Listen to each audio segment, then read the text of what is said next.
మానవ జీవితంలో ఒక వ్యక్తి కానీ ఒక వస్తువు కానీ అందుబాటులో ఉన్నంత కాలం దాని విలువ తెలియదు. వన్స్ ఆ వస్తువు కానీ ఆ స్థలం కానీ ఆ వ్యక్తి కానీ దూరం అయితే ఆ వ్యక్తి విలువ అప్పుడు తెలిసి పరితపిస్తూ ఉంటాడు, అల్లాడిపోతుంటాడు, కన్నీళ్లు కారుస్తూ ఉంటాడు. అసలు ఈ సృష్టిలో అన్నిటికంటే విలువైంది ఏది? దేన్ని మనం జాగ్రత్తగా కాపాడుకోవాలి. ఒకటి సింహం, మృగరాజు అని దాని పేరు. రాజసానికి, టీవీకి, దర్పానికి, ఘనతకు, గౌరవానికి అది ప్రతిరూపం. కుక్క ఆ కాలములో నీచానికి, హేయానికి, తిరస్కారానికి అది సాదృశ్యంగా ఉండేది. ఈ కాలంలో అంటే కాస్త నాగరికత పెరిగిన తర్వాత కొంతమంది ఒంటరితనాన్ని బట్టో, ఇంట్లో ఎవరు లేకపోవటాన్ని బట్టో కుక్కలను పెంచుకుని వాటిని ప్రేమగా చూసుకునే వాళ్ళు ఉన్నారు. అది తప్పేం కాదు. ఒకానొక కాలంలో కుక్క అంటే హేయానికి గుర్తు. నాగరికత పెరిగిన తర్వాత కుక్కల్ని ఇంట్లో పెంచుకొని మనిషిలాగా చూసుకునే ఆ మంచి మనసు కలిగిన వాళ్ళు ఉన్నారు. ఇంకొంతమందికి ఆ మంచి ఎక్కువైపోయి ఇంకెక్కువ ప్రేమను పంచుతారు. అది వాళ్ళకి దేవుడిచ్చిన నైజం, అది వేరే సంగతి. కానీ ఆ రోజుల్లో ఉంది చూసారా, కుక్క అంటే హేయానికి, తిరస్కారానికి గుర్తు. కానీ ఇక్కడ ప్రసంగి భక్తుడు ఏమంటాడో తెలుసా? చచ్చిన సింహం కంటే బ్రతికి ఉన్న కుక్కే మేలు కదా. సింహం రాజసం కలిగిందే, కానీ ఆ సింహం అక్కడ చనిపోతే చనిపోయిన మరుక్షణమే రే దాన్ని తీసేయండి రా, కంపు కొడుతుంది, తీసేయండి, సమాధి చేసేయండి అని దాన్ని వెంటనే త్రూసివేస్తాడు. దానికంటే బ్రతికి ఉన్న కుక్క మేలు అని ఒక లోతైన సంగతి భక్తుడి స్థలంలో మాట్లాడుతున్నాడు. ఈ పదమంతటిలో క్రోడీకరించి మనం నేర్చుకునే మొట్టమొదటి సత్యం ఏంటంటే, ఏ మనిషికైనా బ్రతికున్నంత కాలమే ఆ వ్యక్తికి విలువ. ప్రాణమున్నంత వరకే ఒక వ్యక్తికి విలువ. వన్స్ ప్రాణం కోల్పోయిందా, ప్రాణం కోల్పోయాడా, అప్పటి వరకు మనిషి మనిషి మనిషి అని పిలువబడిన వ్యక్తి శవం, ఇంకొంచెం నాజుగ్గా పార్థివ దేహం. చచ్చిన శవాన్ని ఎవరు ఇంట్లో పెట్టుకుంటారు? 50 సంవత్సరాలు కాపురం చేసిన భర్త అయినా చనిపోయిన తర్వాత శవమే కదా. గర్భాన పుట్టిన ఏకైక కుమారుడైనా చనిపోయిన తర్వాత శవమే కదా. ప్రాణాధికంగా ప్రేమించిన తల్లిదండ్రులైనా చనిపోయిన తర్వాత శవమే కదా. నవమాసాలు మోసి రక్తాన్ని పంచుకొని పుట్టిన కూతురైనా చనిపోయిన తర్వాత శవమే కదా. మనిషి ప్రాణాన్ని కోల్పోతే కోల్పోయిన మనిషికి విలువ ఉండదు. చచ్చిన సింహం కంటే బ్రతికి ఉన్న కుక్క మేలు. నైనా జీవితపు విలువ గుర్తెరగండి, మనుషుని యొక్క విలువ గుర్తెరగండి అని చెప్తూ వేదనతో ప్రసంగి భక్తుడు ఈ మాట మాట్లాడుతూ ఉన్నాడు. ఒకసారి ప్రాణాన్ని కోల్పోయిన తర్వాత ఆ వ్యక్తిని చూడాలని నీవు ఎంత తల్లడిల్లినా, తాపత్రయపడినా, కనపడితే బాగుండయ్యా, ఒక్కసారి వాళ్ళ స్వరం వింటే బాగుండయ్యా, ఒకసారి వాళ్ళు నా కళ్ళ ముందు కనపడితే బాగుండయ్యా అని గుండెలు పగిలేలాగా రొమ్ము కొట్టుకుంటూ ఏడ్చిన ఎవరు ఎత్తలేని నీళ్ళ వంటిది ఈ మానవ బ్రతుకు. అందుకని భక్తుడు ఇక్కడ అంటాడు, ప్రాణాన్ని జాగ్రత్తగా కాపాడుకో. ఏ మనిషికైనా ప్రాణం ఉన్నంత వరకే దానికి విలువ. ప్రాణం కోల్పోయిన తర్వాత దానికి విలువ ఉండదు. ఇంకొక తమాషా మాట చెప్పమంటారా? కొన్ని జంతువులు, జీవరాశులు చనిపోయినా వాటి విలువ తరగదు. మనిషి ఉన్నాడే, ప్రాణం కోల్పోయాడా, సెన్సెక్స్ గ్రాఫ్ అట్లా డబేలుమని పడిపోయినట్లుగా మనిషి విలువ పడిపోద్ది అంతే.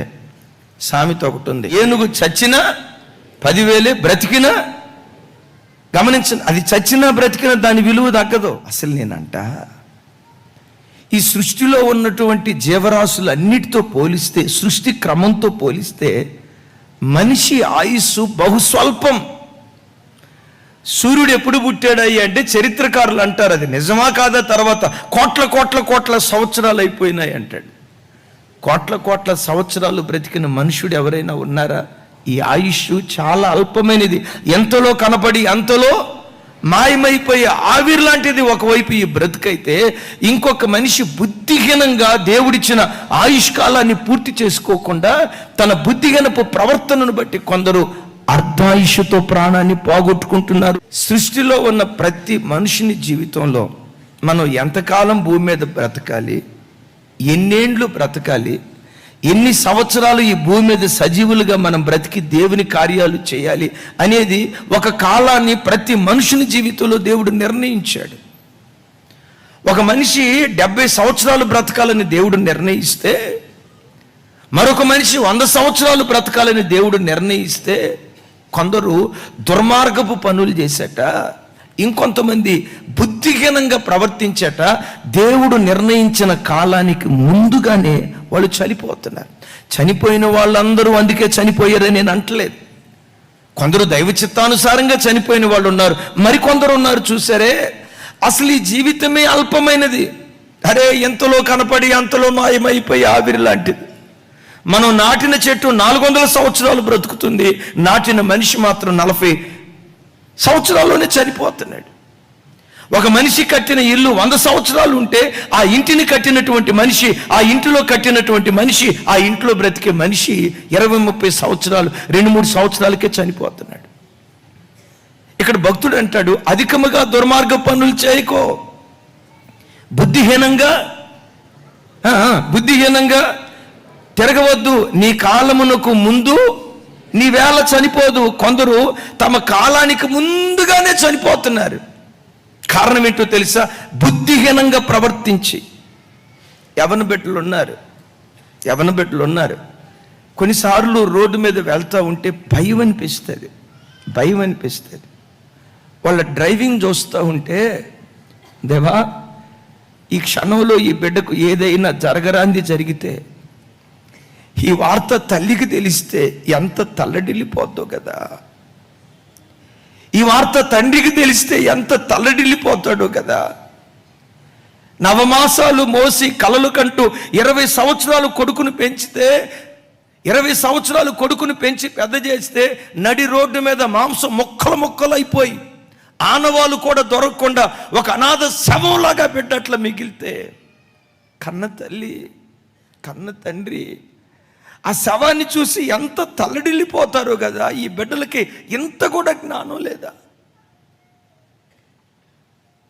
అసలు ప్రాణం విలువ ఎంత?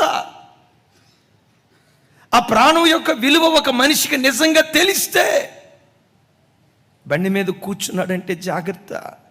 నా మీద అమ్మా నాన్నలు ఎన్నో ఆశలు పెట్టుకున్నారు, నా మీద నా కుటుంబీకులు ఎన్నో ఆశలు పెట్టుకున్నారు, నా మీద నా దేవునికి ఎన్నో గొప్ప ప్రణాళికలు ఉన్నాయి, నా ప్రాణాన్ని కాపాడుకోవాలని ఆ బండి మీద కూర్చున్నాడంటే జాగ్రత్తగా వెళ్తాడు. బుద్ధిహీనంగా ప్రవర్తించి కాలమునకు ముందుగానే కొందరు చనిపోతున్నారు. కొందరు వారి కాలానికి ముందుగానే. కొందరు ఎలా చనిపోతున్నారంటే, ఈ ర్యాష్ డ్రైవింగ్ ఉంటుంది కదా, వాడు బండి మీద కూర్చున్నాడంటే విపరీతమైనటువంటి పోకడ. మరి కొంతమంది ఉంటారు దుర్వ్యసనాలకు బానిసలై, ఒరే 70 సంవత్సరాల ఆయుష్ నీకు ఇచ్చారా, 80 సంవత్సరాల ఆయుష్ నీకు ఇచ్చారా, నేను ఇచ్చిన ఆయుష్ కాలాన్ని సద్వినియోగం చేసుకొని నా కొరకు బ్రతికి నీ కుటుంబాన్ని చక్కగా కట్టుకోరా అని దేవుడు ఒక వ్యక్తికి 80 సంవత్సరాల ఆయుష్ ఇస్తే, స్మోకింగ్ చేసి, డ్రింకింగ్ చేసి, రకరకాల వ్యసనాలకు బానిస అయిపోయి అవయవాలను పాడు చేసుకుంటూ ఉన్నాడు. ఈరోజు ఈ వ్యసనం సరదాగానే ఉంటుంది. ఒక భయంకరమైన మాట చెప్పమంటారా? ఈరోజు వ్యసనమే రేపు నీ వ్యాధికి కారణమవుతుంది. తెలియకుండా లోపట అవయవాలను ఎలా తినేస్తుందో ఎవ్వడూ ఎరగడు. ఈరోజు నీ వ్యసనమే, నీ దురలవాట్లే రేపు నీ వ్యాధి కారణమైపోతుంది.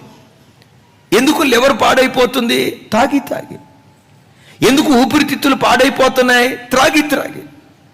ఎందుకు ఒక వ్యక్తి గుండె బలహీనమైపోతుంది? త్రాగి త్రాగి. త్రాగిన వెంటనే అది బలహీనం కాదు అంటారు కదా, స్లో పాయిజన్ అని. ఆ కాలంలో రాజుల గృహంలో ఎవరినైనా చంపాలని అనుకుంటే ఒకేసారి విషం పెట్టి చంపేస్తే ఇది నలుగురికి తెలిసి పట్టబడతారని చెప్పి ఏం చేసేవాళ్ళు తెలుసా? కొంచెం కొంచెం కొంచెం కొంచెం కొంచెం కొంచెం విషమిచ్చి చంపేవాళ్ళు. కానీ విషమిచ్చిన సంగతి వాళ్ళకి తెలియదు. ఆ కొంచెం కొంచెం కొంచెం కొంచెం కొంచెం కొంచెం తిని కొన్ని సంవత్సరాలు చచ్చిపోతాయి. అక్కడ దాకా ఎందుకండి? స్మోకింగ్ అంటే పొగే కదా. ఇప్పుడు మనం కట్టెలు పెట్టి పాత్రని పొయ్యి మీద పెట్టి వండేటప్పుడు ఆ పొగసూరు తగిలినటువంటి పాత్ర అడుగు భాగం ఎట్లుంటుంది? సీలింగ్ ఎట్లుంటుంది? సీలింగ్ ఎట్లా మసిబారిపోద్దో స్మోకింగ్ చేసేవాడు అవయవాలు కూడా అట్లాగే అయిపోతాయి. చేతులారా, ఎవరో కాదు, చేతులారా దేవుడిని సంవత్సరాలు బ్రతకరాన్ని ఆయుష్ ఇస్తే వీడికున్న వ్యసనపు అలవాటును బట్టి దేవుడిచ్చిన ఆయుష్ను చేతులారా పాడు చేసుకుంటున్నాడు. మరణ భయం నా కళ్ళతో కొన్ని చూశాను. ఇప్పటికీ నా కళ్ళ ముందు మెదిలాడే ఒక భయంకరమైన మరణ భయం. నేను అప్పుడే కొత్తగా వచ్చాను. ఓ మంచి ఘనమైన దైవ సేవకుడి దగ్గర పరిచారకుడిగా పనిచేస్తున్నా. ఉస్మానియా హాస్పిటల్లో గాంధీ హాస్పిటల్లో మందిరానికి వచ్చి ఒక బిడ్డ హార్ట్ స్ట్రోక్ వచ్చి చావు బ్రతుకుల మధ్య కొట్టుమిట్టాడుతున్నాడు. వెళ్ళి ప్రార్థన చేసిరా బాబు అని నన్ను పంపించాడు. ఆయన వయసు నాకు తెలిసి 28-30 సంవత్సరాలు. ఓ చక్కటి అందమైన భార్య, ఓ కొడుకు, కూతురు, 2 పిల్లలు. Auto driver. 25వ ఏటే బాప్తిస్మం తీసుకున్నాడు. బాప్తిస్మం తీసుకొని 1 సంవత్సరం భక్తిగా బ్రతికి మరలా పాత అలవాటుకు వెళ్ళిపోయాడు. ఎందుకంటే 18వ ఏట నుంచే త్రాగుడు అలవాటు. ఈ త్రాగుడు అలవాటు ఉన్న వాళ్ళు ఉన్నారు చూసారా, మాంసం విపరీతంగా తింటారు. దానికి ఆయిల్ ఉందా? ఇది తింటే ఫ్యాట్ పెరిగిపోయి నా అవయవాలు ఎట్లా పాడైపోతాయి, అంకిత జ్ఞానాన్ని కోల్పోతాడు. ఆ త్రాగుడుకు అలవాటు పడి ఆ త్రాగుడితో పాటు మాంసం క్రొవ్వింది అత్యధికంగా తిని విచిత్రం ఏంటో తెలుసా, 27వ సంవత్సరంలోనే హార్ట్ స్ట్రోక్ వచ్చిందట. అరే 27వ సంవత్సరంలో హార్ట్ స్ట్రోక్ రావటం ఏంటి? వచ్చిన తర్వాత కొంచెం బాగుపడ్డాడు. 2-3 నెలలు బాగున్నాడు. మరలా పాత అలవాటుకి వెళ్ళిపోయాడు. 2వసారి సివియర్ స్ట్రోక్ వచ్చింది. గాంధీ హాస్పిటల్లో పెట్టారు. నేను ప్రార్థన చేయటానికి వెళ్ళాను. ఆయన అట్లాగే మనసు మీద పండుకొని నా వైపు ఇట్లా చేతులు చాపి దండం పెడతా నా చేతులు పట్టుకొని అంటాడు, అన్నా నేను ఎట్లాగైనా బ్రతకాలన్నా, నా పిల్లలు అనాథలైపోతారన్నా, అసలు ఈ మరణం అంటే నేను తట్టుకోలేకపోతున్నానన్నా. డాక్టర్లు అన్నారట ఛాన్స్ లేదని అంటున్నారట. నా భార్య గుర్తు వస్తుందన్నా. ఆ పిచ్చిదానికి నేనేం చేయలేకపోయానన్నా. నేను ఆరోగ్యంగా ఉన్న దినాల్లో దానికి నేను ప్రేమను పంచిన వాడిని కాదన్నా. అన్నా నేను బ్రతకాల, మీరు ఏం చేస్తారో తెలియదు. యేసయ్య కాళ్ళు పట్టుకొని బ్రతిమలాడి నన్ను బ్రతికించండి అన్నా, నన్ను బ్రతికించండి అన్నా, బ్రతికించండి అన్న ఏడుస్తున్నాడు. భార్య ప్రక్కనే ఉండి అంటది, అయ్యా ఈ బాధ ఆరోగ్యంతో ఉన్నప్పుడు నిజంగా నీ గుండెల్లో ఉంటే ఈ స్థితి వచ్చేది కాదు కదయ్యా. నేను చెప్తా ఉన్నా కదయ్యా, తినకూడదు తినొద్దని చెప్తున్నా కదయ్యా, త్రాగకూడదు త్రాగకూడదని చెప్తున్నాను కదయ్యా అని ఆ బిడ్డ ఏడుస్తూ చెప్తా ఉంటే చూసి అంటాడు, నిజమేనే నీ మాట వినలా, నిజమేనే దేవుడి మాట వినలా, నిజమేనే దైవ సేవకుల మాట వినలా, ఇలా చేతులారా నేను పాటు చేసుకున్నా. అయ్యా అయిపోయింది, ఇది అయిపోయింది, ఇక మీదట నేను దేవుని కొరకు బ్రతుకుతా, నేను బ్రతికేటట్లుగా నా కొరకు. ఆయన ముఖంలో మరణ భయం ఎలా ఉంటుందో, మరణించే ఆఖరి క్షణాల్లో ఒక వ్యక్తి ఎలా తల్లడిల్లుతాడో ఆ క్షణం నాకు అర్థమైంది. ప్రార్థన చేసి వచ్చాను. తెల్లారింది. 4 ఆ ప్రాంతంలో మరలా సివియర్ స్ట్రోక్ వచ్చిందట. చనిపోయాడు. కొంతమంది తినకూడని వాటిని తిని, క్రైస్తవ బిడ్డలు దేవుడిచ్చిన ఆయుష్కాలం అంతా పూర్తి చేసుకుందురుగాక. ఒకవేళ నీకు బీపీ ఉందా, ఉప్పు తినొద్దు అంటాడు. బుద్ధిహీనంగా తిని నీ కాలానికి ముందే నువ్వు చావద్దు. జాగ్రత్త తీసుకో ఆరోగ్య విషయంలో. ఒకవేళ నీకు షుగర్ ఉందా, మితిమీరి కడుపు నిండా తినొద్దు అంటారు. స్వీట్ ముట్టుకోవద్దు అంటారు. ఎందుకు ముట్టుకోవద్దో తెలుసా? నువ్వు బ్రతకాలి. ఎందుకు బ్రతకాలో తెలుసా? నీలాంటి వాళ్ళు బ్రతికితే సంఘం కొరకు, నశించిపోతున్న ఆత్మల కొరకు కన్నీళ్లు గారుస్తూ ప్రార్థన చేస్తారు. నీ ప్రార్థన ద్వారా ఎంతోమంది నాశనపు గోతిలోకి వెళ్ళి ప్రభు తట్టు తిరగటానికి నీ ప్రార్థన ఉపయోగపడింది. ఎందుకు నువ్వు బ్రతకాలో తెలుసా? ఎందుకు నీ ఆరోగ్యాన్ని కాపాడుకోవాలో తెలుసా? ఎందుకు నువ్వు దీర్ఘాయుష్తో బ్రతకాలో తెలుసా? నశించిపోతున్న అనేక మంది ఆత్మల కొరకు నీలాంటి వాడైతేనే ప్రార్థన చేయగలుగుతాడు కనుక. ఇది తినకూడదు, తినకూడదు అంతే. నీ నాలుక మీద రుచి చూపించే ఆ రుచికరమైన ఆహారం, అది నీ నాలుక మీద నీకు రుచి చూపించేది నిమిషమే దీర్ఘకాలిక వ్యాధికి అది గురి చేస్తుంది. అయ్యలారా వినండి, నీకు రుచిని చూపించేది, టేస్ట్ చూపించేది, అబ్బా ఎంత కమ్మగా ఉందో కదా, ఆ కమ్మదనాన్ని చూపించేది నిమిషమే. అది దీర్ఘకాలిక అనారోగ్యానికి కారణమవుతుంది. అందుకని భక్తుడు ఇక్కడ అంటాడు, అధిక దుర్మార్గంగా, అంటే కొంచెం దుర్మార్గంగా ప్రవర్తించమని కాదు, అధిక దుర్మార్గుడు అయ్యుండకు, బుద్ధిహీనంగా తిరగొద్దు, నీ కాలమునకు ముందుగానే నీవేలా చనిపోదువు. దేవుడు మనకి ఇచ్చిన ఆయుష్కాలం జాగ్రత్తగా కాపాడుకుంటూ బ్రతికి ఉన్న కాలంలోనే ఎవరికి ఎంత ప్రేమను పంచాలో వాళ్ళకి ప్రేమను పంచుదాం. ఎవరిని ఎంత హత్తుకోవాలో అంత హత్తుకుందాం. ఎవరికి ఎంత ఆప్యాయతను పంచాలో, ఎవరి విషయంలో కూడా మనం రుణస్థులం కాకుండా బ్రతికి ఉన్నప్పుడే చేయదగిన కార్యాలు దేవుని కొరకు మనం చేయుదుం గాక. చనిపోయి ఆఖరి క్షణాల్లో అయ్యో నేను సరిగ్గా ప్రార్థన చేసుకోలేకపోయానే అన్న పశ్చాత్తాపం నీకు రాకూడదు. నీ గుండెల్లో ఉండాల్సింది, ప్రాణం కోల్పోయి ఆఖరి క్షణాల్లో, దేవా నేను చేయాల్సినంత ప్రార్థన నీ కొరకు చేశానయ్యా, సంతోషంగా నేను కళ్ళు మూస్తానయ్యా, నేను నీ కొరకు బ్రతకాల్సినంత నేను బ్రతికానయ్యా, నా చేతిలో డబ్బున్నప్పుడే నీ సేవకు ఖర్చు పెట్టాల్సినంత నేను ఖర్చు పెట్టానయ్యా, ఈ క్షణంలో నేను చనిపోయినా సంతోషంగా నీ సన్నిధికి వస్తానయ్యా. కారణం ఏంటంటే నీ కొరకు చేయాల్సిన కార్యాలన్నీ అతృప్తితో దేవుని దగ్గరికి మనం చేరుదాం గాక. ఈ వాక్యం మనకు నేర్పే 3 పాఠాలు. 1, బ్రతుకు విలువ తెలుసుకో, ప్రాణం విలువ తెలుసుకో. 2వది, రెండవ ఆత్మీయ అర్థం, ఆత్మీయత యొక్క విలువ తెలుసుకో. సింహం ఉంది చూసారా, పరిశుద్ధ గ్రంథమైన బైబిల్లో సింహం మన ఆరాధ్య దైవం ప్రభు అయిన యేసుక్రీస్తు వారికి గుర్తు. యేసయ్యను వాక్యం ఎలా పిలుస్తుంది, ఏమని? యోధా గోత్రపు కొదమ సింహం అని. ఆయన సింహం అయినప్పుడు ఆయన పిల్లలైన మనం కూడా సింహపు పిల్లలమై ఉన్నాం. సింహం దేనికి ప్రతీక? అద్భుతం చూడండి. సింహం దేనికి ప్రతీక? విశ్వాసానికి, పట్టుదలకు, పోరాట పటిమకు, ధైర్యానికి, టీవీతో కూడిన నడకకు, రాజసానికి ఈ సింహం దర్పంగా ఉంది. మీతో చెప్పే మాట, చచ్చిన సింహము అన్నాడే, ఆ మాటకున్న అర్థం ఏంటో తెలుసా? నీ బ్రతుకులో నీలో ఉన్న ప్రార్థనాత్మను చావనివ్వకు, నీలో ఉన్న విశ్వాసాన్ని చావనివ్వకు, నీలో ఉన్న ధైర్యాన్ని చావనివ్వకు. ఏదైనా ఒక విషయం కొరకు ప్రార్థన చేస్తే జవాబు దొరికేదాకా పట్టుదలతో పోరాడేవే సింహంలాగా, ఏదైనా ఒక విషయం కొరకు దేవుని సన్నిధిలో మొరపెట్టడం ప్రారంభిస్తే దానికి జవాబు పొందుకునేదాకా, సమాధానం పొందుకునేదాకా ఒకరోజు ఉపవాసం ఉండి రాలేదా, 2వ రోజు ఉపవాసం ఉండి రాలేదా, వారం రోజులు ఉపవాసం ఉండి రాలేదా, జవాబు పొందుకునేదాకా ప్రార్థనలో దేవుని సన్నిధిలో పెనుగులాడేవే. ప్రభు అంటున్నాడు, ఆ పోరాట పటిమను కోల్పోకో, ఆ ప్రతిష్ఠ జీవితాన్ని కోల్పోకో, ఆ వైరాగ్యాన్ని కోల్పోకో, ఆ పట్టుదలతో కూడుకున్న పోరాట పటిమను బ్రతుకులో కోల్పోకో.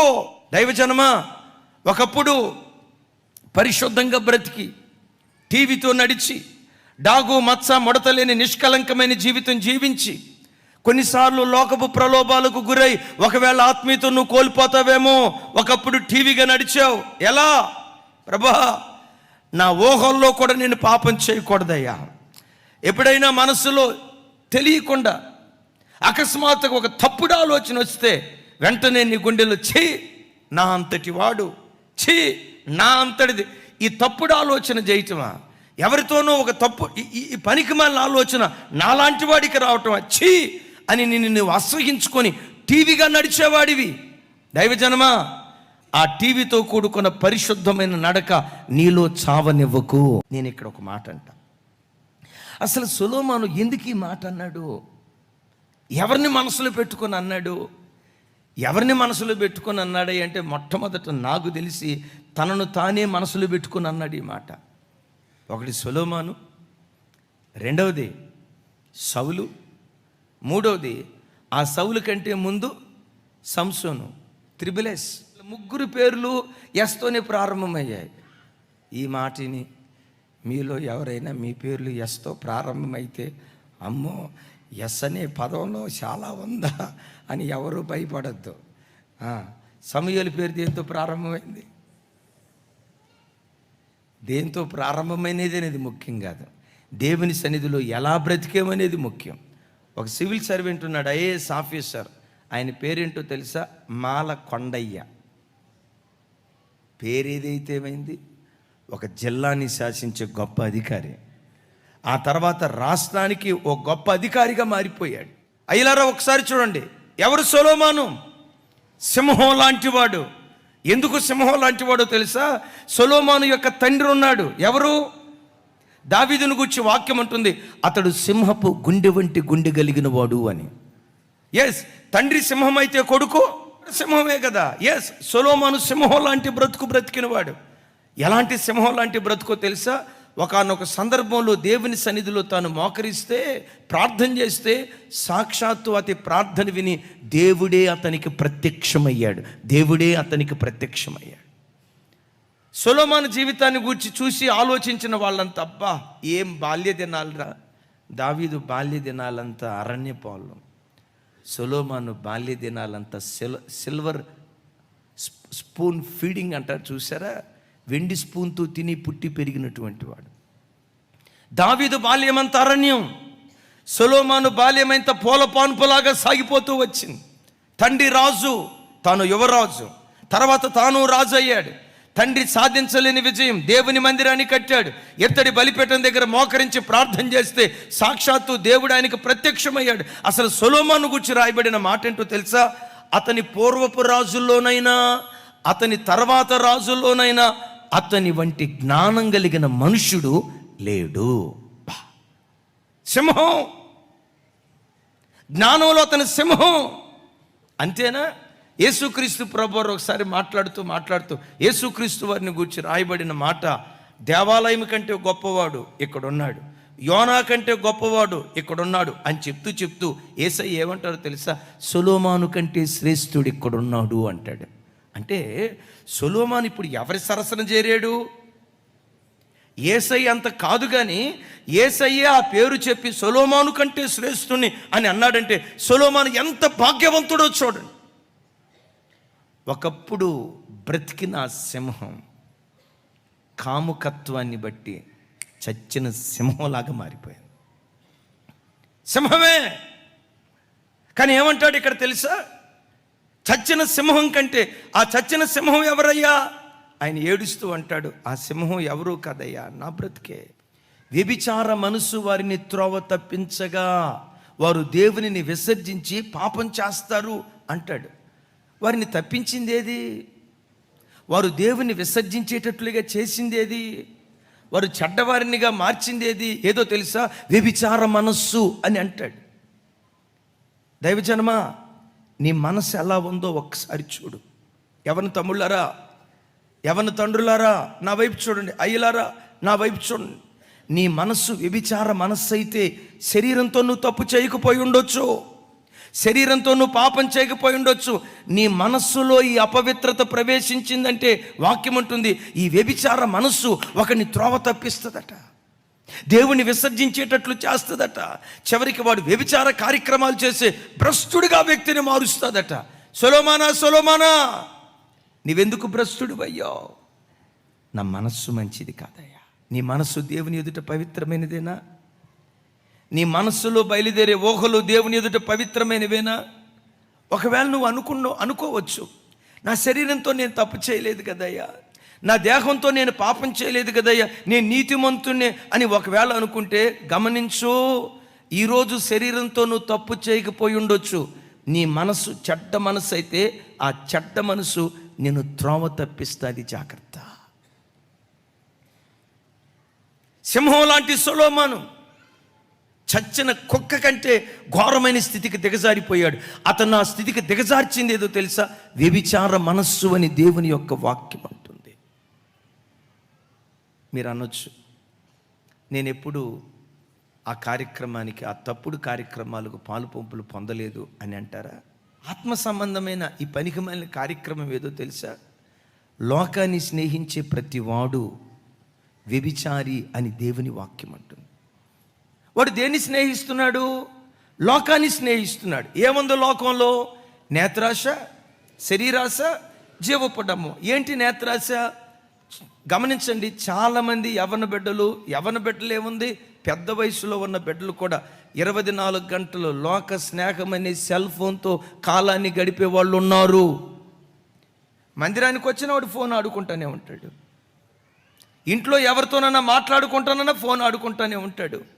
24 గంటలు లోక స్నేహం అనే సెల్ ఫోన్తో ఒక వ్యక్తి తన జీవితాన్ని గడుపుతున్నాడు. వాక్యం ఏమంటుందో తెలుసా? లోక స్నేహము దేవునికి వైరమని మీరు ఎరుగరా? కాబట్టి ఎవడు లోకముతో స్నేహము చేయగోరునో వాడు దేవునికి చీకటై ఉన్న మనుషుడు దేవుని వాక్యం చేత వెలిగించబడ్డాడు. వెలిగించబడి వెలుగులాగా బ్రతికి కొంతకాలం తర్వాత అతడు మరలా చీకటైపోయాడట. వెలిగించబడ్డాడు. పరలోక సంబంధమైన వరములను రుచి చూసి, కృపావరాలను రుచి చూసి, పరిశుద్ధాత్మ వరాలను రుచి చూసి, పరిశుద్ధాత్మ చేత అభిషేకించబడి రాబోవు యుగ సంబంధమైన వాటిని, ఆ శక్తుల ప్రభావాన్ని అనుభవించి, దేవుని దివ్య వాక్యపు లోతులను అనుభవించి, ఇవన్నీ అనుభవించిన తర్వాత తప్పిపోయాడట. ఒకరోజు ఒక భార్య ఏడుస్తూ ఫోన్ చేసి, 17 సంవత్సరాలు దేవుని కొరకు రోషంగా బ్రతికాడయ్యా, నిలబడి వాక్యం చెప్తే ప్రజలు గుండెలు బాదుకుంటూ ఏడుస్తారయ్యా, స్వస్థతా వరం కలిగినోడయ్యా, వివేచన వరం కలిగినోడయ్యా, ప్రార్థన చేసుకొని కళ్ళు మూసుకొని అట్లా కళ్ళు మూసుకున్నాడంటే ఎక్కడ ఏమేం జరుగుతుందో ప్రతిదీ బయలుపరచగలుగుతాడయ్యా. 17 సంవత్సరాల అందమైన ఆత్మీయ జీవితం ఒక స్త్రీ వ్యామోహంలో పడిపోయాడయ్యా. దేవుడంటే తెలియని వాడు కాదు, 17 సంవత్సరాలు దేవుని ప్రకటించిన వాడు, దేవుని వాక్యపు లోతు తెలియని వాడు కాదయ్యా. వరాలు పొందుకున్నవాడు, అభిషేకాన్ని పొందుకున్నవాడు, రకరకాల తలాంతులు కలిగిన వాడు. దైవజనమా, నా వైపు చూడు. నేను ఎప్పుడు ఈ మాట చెప్తా కదా, దేవునికి ఎవరి మీద గొప్ప ప్రణాళిక ఉంటుందో వాళ్ళనే సాతానుగాడు పట్టుకొని పడేయాలని ప్రయత్నం చేస్తాడు. ఎందుకో తెలుసా? నీ పిలుపు సింహంలాగే నువ్వు బ్రతకాలి. Praise the Lord. ఒక సింహము అరణ్యానికి కాపుదలైతే నీ బ్రతుకు సంఘానికి కాపుదలగా ఉంటుంది, సంఘానికి సంరక్షణగా ఉంటుంది. సైతానుగాడి ప్రణాళిక ఏంటో తెలుసా? సింహం లాంటి ఈ ప్రార్థనా పరురాల్ని చంపితే ఈ సంఘంలో గర్జించే వ్యక్తులే కొండరో. సింహం లాంటి ప్రార్థనా పరుడైన ఈ వ్యక్తిని నేను దారి తప్పిస్తే ఇక ఇంట్లో ప్రార్థన చేసే వ్యక్తులు ఉండరని చెప్పి, ఎవరు ఆత్మీయంగా దేవుని కొరకు బ్రతకాలని ఆరాటపడతారో, ఎవరి మీద దేవునికి గొప్ప ప్రణాళిక ఉంటుందో వాళ్ళ మీదే సాతాను దాడి చేస్తాడు. అపోస్తలులు మొత్తం ఎంతమంది? ఆ 12 మందిలో సాతానుగాడు ఎవరి హృదయంలో ప్రవేశించాడు? ఎవరి హృదయంలో ఆలోచన పుట్టించాడు? ఇస్కరియోతు యోధా హృదయంలో. ఎందుకో చెప్పంటారా? ఈ 12 మంది అపోస్తుల్లో వెల్ ఎడ్యుకేటెడ్, బాగా చదువుకున్న వ్యక్తి యోధానేనంట. తతిమా 11 మంది అపోస్తులు గలలియా వారు. యోదయ ప్రాంతానికి చెందిన వాళ్ళు ఎవరై అంటే ఇస్కరియోతు యోధా. అంత మాత్రమే కాదు, ఈ యోధా గోత్రంలో పుట్టినటువంటి వాడట. యోధాను గూర్చి ఆదికాండంలో చూస్తాం కదా, యోధ కొదమ సింహము అని వాక్యంలో రాసి ఉంటుంది. అంటే నేనంట ఆ యోధాను దేవుడు ఎన్నుకోవటానికి కారణం ఏంటంటే, అపోస్తలుడైన పౌలు వారి ద్వారా ఎంత గొప్పగా సేవ చేశాడో యోధా ద్వారా దేవుడు అంత గొప్పగా సేవ జరిగించాలనుకున్నాడు. అపోస్తలుడైన పౌలు ఎవరు? రెండవ యేసుక్రీస్తు అని అంటారు. అపోస్తలుడైన పౌలు వారి స్థానం వాస్తవంగా యోధాదట. అంత గొప్ప ప్రణాళిక యోధా మీద దేవుడు కలిగి ఉంటే ఈ యోధాని ఎట్లా పడగొట్టాలి, ఈ యోధాని ఎట్లా పడగొట్టాలి?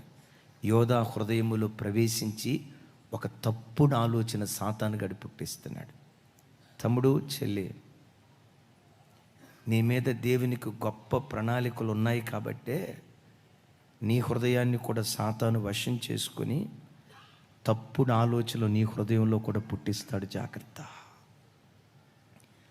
తప్పుడు మనసు నీ హృదయంలో కూడా పుట్టిస్తాడు. జాగ్రత్త. ఆ తప్పుడు ఆలోచన నీకు వచ్చిందంటే వెంటనే నువ్వు గుర్తించు, నా మీద నా దేవుని కొన్న ప్రణాళికలన్నీ నిర్వీర్యం చేయటానికి సాతాను నన్ను పడగొట్టాలని ప్రయత్నం చేస్తున్నాడు. సాతాను నన్ను పడగొట్టి నా మీద దేవుని కొన్న ఉద్దేశాలని నెలరాల్చాలని ప్రయత్నం చేస్తున్నాడు. ఎప్పుడు నీ గుండెల్లో నా ప్రారంభం కంటే నా ముగింపు ఘనంగా ఉండాలి యేసయ్యా, నా ప్రారంభం కంటే నా ముగింపు ఘనంగా ఉండాలి యేసయ్యా. యెహోషువ ప్రారంభం ఘనం, నో డౌట్. ముగింపు అంతకంటే ఘనంగా ముగించబడింది. ఏలియా ప్రారంభం ఫైర్ బ్రాండ్, ముగింపు కూడా అదే మంటతో పరలోకానికి ఎత్తబడ్డాడు.